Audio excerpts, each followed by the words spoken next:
Today's second reading in the Office of Readings is an excerpt from Augustine's letter to Proba on the Lord's Prayer.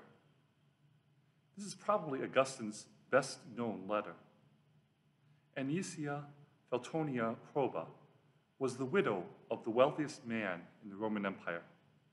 3 of her sons held the consulship. After Alaric led a Gothic army into Rome in 410 and pillaged the city, Proba, with a considerable number of widows and younger women, took refuge in Africa and established a community of religious women in Carthage. Among her group was her daughter Juliana and her grandniece Demetrius. 2 years later, in 414, Augustine wrote on the good of widowhood to Juliana. Proba asked Augustine how she ought to pray, and in his response he advised her on the kind of person she ought to be and what she ought to pray for. In this excerpt, Augustine explains the meaning of each of the petitions of the Our Father.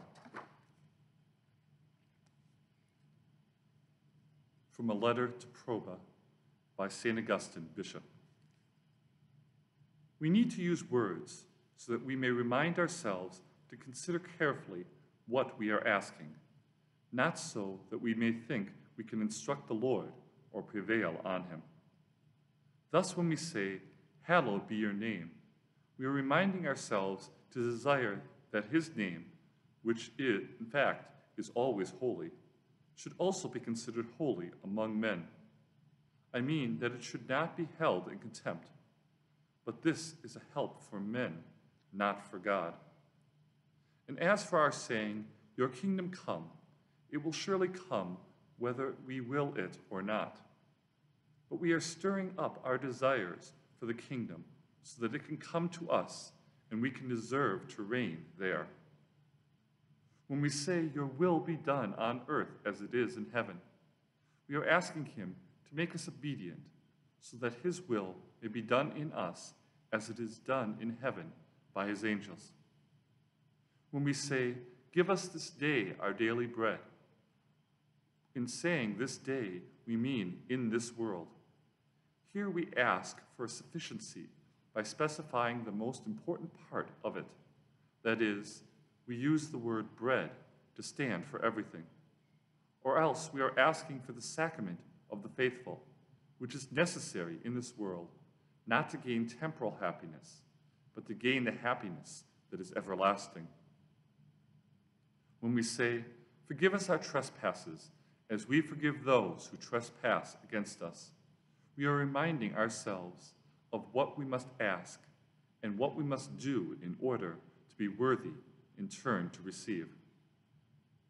When we say, "Lead us not into temptation," we are reminding ourselves to ask that his help may not depart from us. Otherwise, we could be seduced and consent to some temptation, or despair and yield to it. When we say, "Deliver us from evil," we are reminding ourselves to reflect on the fact that we do not yet enjoy the state of blessedness in which we shall suffer no evil. This is the final petition contained in the Lord's Prayer, and it has wide application. In this petition, the Christian can utter his cries of sorrow. In it, he can shed his tears, and through it, he can begin, continue, and conclude his prayer, whatever the distress in which he finds himself.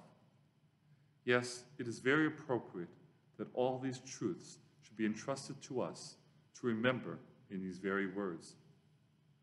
Whatever be the other words we may prefer to say, words which the one prays chooses so that his disposition may become clearer to himself, or which he simply adopts so that his disposition may be intensified. We say nothing that is not contained in the Lord's Prayer, provided, of course, we are praying in a correct and proper way. But if anyone says something which is incompatible with his prayer of the gospel, he is praying in the flesh, even if he is not praying sinfully. And yet, I do not know how this could be termed anything but sinful, since those who are born again through the Spirit ought to pray only in the Spirit.